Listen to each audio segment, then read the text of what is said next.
Bonjour, c'est encore moi, et oui le docteur, encore une fois, présent sur YouTube cette fois-ci pour parler de SmackDown. Alors c'est la première vidéo d'un mois d'octobre qui va en compter normalement plutôt beaucoup, puisque comme vous le savez en septembre j'ai pris cette petite habitude de vous sortir maintenant une chronique un petit peu tous les jours finalement. Parfois même, comme jeudi dernier, il y a eu 2 vidéos par jour avec la review de Dynamite plus le deuxième épisode du podcast l'encyclopédie du catch. D'ailleurs dans les commentaires certains m'ont dit qu'ils me voyaient plus que leur propre famille et ça m'a fait beaucoup rire. Mais surtout je suis hyper actif en ce moment sur YouTube. Hyper actif pour plusieurs raisons, déjà parce que j'ai du temps, mais aussi parce que j'adore le catch en ce moment et je veux en parler, et enfin parce que j'ai beaucoup d'idées et j'ai envie de développer mes 3 chaînes. Alors oui, c'est pas simple de gérer 3 chaînes et je ne le souhaite à personne. Mais j'y prends un plaisir monstre et en plus de ça, je pense que c'est temporaire puisque même avec 3 chaînes, je pense que je ne vivrai jamais de YouTube. Donc je me fais plaisir. Et d'ailleurs, n'hésitez pas à passer sur Dr Everything puisque j'ai sorti 2 chroniques d'actualité cette semaine, une sur YouTube et l'augmentation à venir du nombre de publicités, et l'autre sur une théorie qui affole un petit peu l'Angleterre, sur notamment une prédiction de Nostradamus qui évoque le fait que le prince Harry pourrait devenir roi très rapidement. Bref, si jamais ça vous intéresse, je vous laisserai aller sur la chaîne Dr Everything. Et aussi sur Dr Crypto, j'ai sorti une vidéo assez importante qui concerne les arnaques liées aux NFT. Et je le sais, sur cette chaîne, vous n'aimez pas vraiment la blockchain, le Web3, tous ces trucs-là, et y a pas de souci, véritablement, je vais pas vous pousser à aller sur Dr Crypto. Mais je vous suggère quand même d'aller regarder cette vidéo sur les arnaques liées aux NFT puisque ça pourrait vous arriver. Je fais notamment le point sur tous les types d'arnaques qui existent et comment les arnaqueurs font pour vous contacter. Et ce, même si vous n'avez rien à voir avec la crypto ou la blockchain.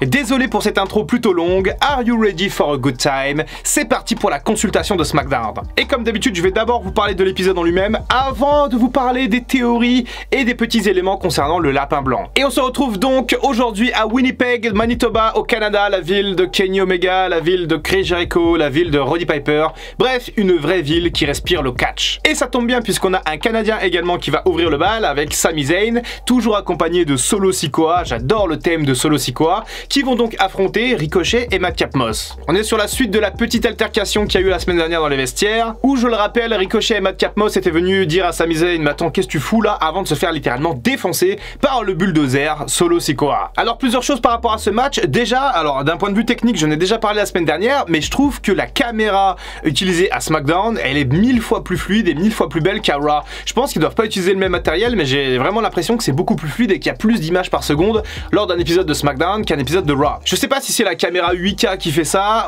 je sais pas s'il y a vraiment une différence, mais en tout cas c'est le ressenti que j'ai. Pour moi SmackDown c'est plus beau à regarder que Raw. Ensuite il faut dire un mot sur Sami Zayn qui est archi over. Sami Zayn c'est peut-être l'un des catcheurs les plus over de SmackDown et j'ai déjà hâte qu'on ait cette fameuse trahison avec la Bloodline et qu'on ait ce programme peut-être contre Jey Uso, peut-être contre Roman Reigns, mais à mon avis ça va être incroyable. Solo Sikoa, il est aussi très bon dans le ring et je trouve qu'il fait pas du tout tâche dans cette Bloodline. Il l'a intégré il y a vraiment peu de temps et pour le moment il est quasiment déjà au premier plan et ça fonctionne plutôt bien. Bon, victoire logique du coup de Sami Zayn et Solo Sikoa après un match plutôt intéressant. On a eu quelques belles séquences, notamment ce jeté de chaise dans la tête de Ricochet. À un moment donné il y a eu comme une coupure de lumière, je me suis demandé si ça avait un lien avec le White Rabbit, mais apparemment pas. Ensuite on a donc une petite séquence dans les vestiaires où Sami Zayn et Solo Sikoa vont rejoindre le vestiaire, le locker room de la Bloodline.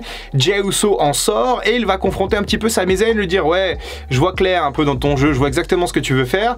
Et donc il y a la poursuite un petit peu de cette tension qu'on a entre Jey Uso et Sami Zayn. Sami Zayn dit non mais tranquille mec, je rentre maintenant, je suis un house d'honneur, il n'y a pas de problème. Mais je pense peut-être que le début des problèmes entre Sami Zayn et la Bloodline va passer par Jey Uso. On a un clip absolument génial de Karrion Kross, putain ce clip il était fabuleux. Véritablement Karrion Kross je le trouve de plus en plus intéressant, de plus en plus charismatique. Un détail à la con mais je trouve que avoir des cheveux ça lui va beaucoup mieux que d'être chauve. Mais bref, un véritable clip digne de American Horror Story avec ce thème, cette musique là, ce TikTok à la fin et un QR code à la fin du clip de Karrion Kross. Donc est-ce que Karrion Kross a un lien avec le lapin blanc? On en parlera à la fin. Petite promo de théorie également qui va démonter Drew McIntyre. Voilà, il va lui dire qu'il a loupé son occasion, machin. Sauf que Drew McIntyre est derrière, il va le regarder, il va lui dire toi et moi dans le ring maintenant. Sauf qu'il y a eu une disqualification pendant ce match du coup entre Theory et McIntyre parce que Otis est intervenu. Derrière on a eu un bon vieux beatdown des heels sur McIntyre et Johnny Gargano est arrivé du coup, ainsi que Kevin Owens. Donc on poursuit un petit peu la rivalité entre Gargano Gargano et Owens contre Alpha Academy, et on insère du coup Theory contre McIntyre, donc on nous propose un 3 contre 3 à la fin du coup de SmackDown. Petit match tag team assez surprenant, Los Lotarios du coup contre le Hitro. Alors très peu de réactions pour ce match, le Hitro ça ne fonctionne pas du tout pour le moment, il n'y a aucune hype autour de Hitro, ils ont gagné ce combat mais il n'y a eu aucune réaction, la foule était morte pendant ce match. Alors Los Lotarios c'est pareil, on les voit pas beaucoup et c'était vraiment, ça paraissait comme un match un peu de jobber. Natalya contre Ronda Rousey et du coup cette histoire qui se poursuit entre les deux anciennes meilleures amies, Natalya et Ronda Rousey. Ronda Rousey de son côté qui se prépare pour son match Extreme Rules contre Liv Morgan. Un match du coup contre Natalya qui a juste servi à ça, Natalya qui est à nouveau face d'ailleurs, j'ai vraiment du mal à suivre. Et Ronda Rousey qui a fait abandonner du coup Natalya assez facilement. Derrière on a Liv Morgan qui est arrivée avec une batte, il y a eu une espèce de jeu de regard un peu comme deux chats juste avant de se fighter. Et ensuite on a eu une séquence plutôt intéressante où Liv Morgan et Ronda se sont bagarrés, se sont battus, donc il y a eu toute cette histoire autour de la batte. Voilà, c'était très intéressant, la sécurité est intervenue, Liv Morgan est revenue sur Ronda Rousey, ça a rappelé un petit peu le segment entre CM Punk et Jon Moxley il y a quelques semaines chez AEW. J'adore quand les choses prennent cette tournure et je trouve que ça donne justement du piment, je trouve que ça donne du crédit à la rivalité. On parlera la semaine prochaine du coup de Extreme Rules et notamment des prédictions, mais j'ai hâte de voir ce match entre Liv Morgan et Ronda Rousey. Un nouveau segment dans les coulisses et quelque chose d'assez intéressant puisqu'on a Kevin Owens qui est au début avec Johnny Gargano et Drew McIntyre qui va marcher, il a rencontré d'ailleurs Massé et Mansour qui ont fait également quelques vignettes, mais je trouve ça vraiment pas intéressant dans SmackDown donc je vais pas m'y intéresser. Et surtout Kevin Owens va s'arrêter devant Sami Zayn à un moment donné, il va le regarder, il va y avoir une espèce de tension à nouveau et il va juste lui dire tu devrais changer de t-shirt. Donc on remet encore une fois Sami Zayn et Kevin Owens côte à côte, donc potentiellement ça tease quelque chose. Je sais pas ce qui va se passer aux alentours des séries, aux alentours de Crown Jewel, peut-être qu'on aura un match Wargame entre la Bloodline et un groupe de face avec, je sais pas, justement Owens, Gargano, McIntyre, mais c'est quand même très intriguant. Petite promo de Imperium qui arrive au ring du coup avec la ring générale Gunther, Sheamus arrive, il va faire également une promo, il va être tout seul du coup puisque Ridge Holland et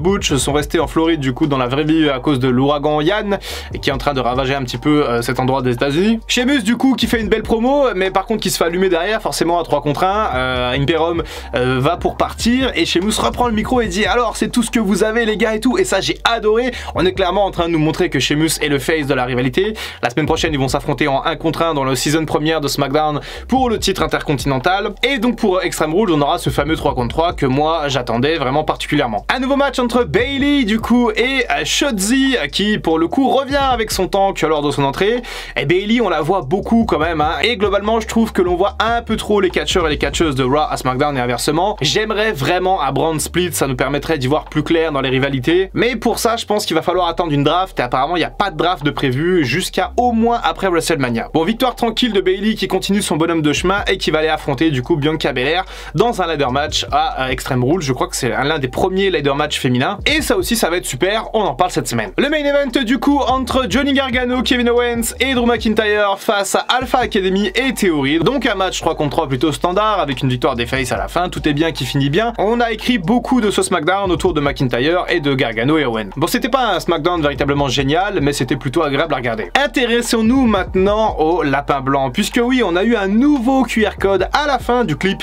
de Karrion Kross. Donc est-ce que Karrion Kross serait lié? Un QR code du coup qui mène à une nouvelle vidéo avec un loup et un cochon. Alors je vous les ai montrés du coup la semaine dernière, je pense que cette semaine je vais pas vous les montrer, mais en tout cas c'est très énigmatique. Est-ce que ça a un rapport avec les marionnettes de la Firefly Funhouse? Et dans cette vidéo il y a surtout un message en morse qui renvoierait vers un espèce de démon, un démon qui ferait des sacrifices auprès du peuple. Donc là j'ai vu les tweets de Ali de Catch Club, c'est lui qui a donné cette info, mais ça devient de plus en plus what the fuck. Il y a eu d'autres éléments quand même pendant SmackDown. À un moment il y a une espèce de pancarte qui était tenue derrière Michael Cole et Corey Graves et qui mentionnait Reveal in what you are. Et il n'y a pas fallu longtemps pour aller découvrir sur Twitter que Reveal what you are c'était un tweet de Bray Wyatt en 2019. Les indices semblent donc tous se diriger vers Bray Wyatt. Et il y a également du coup un autre élément, donc une autre séquence vidéo avec un numéro, et en fait ce numéro mène à un fichier où on entend quelqu'un parler à l'envers. Et alors je m'excuse, je vais prendre mon téléphone pour vous donner la signification, mais ce message en fait veut dire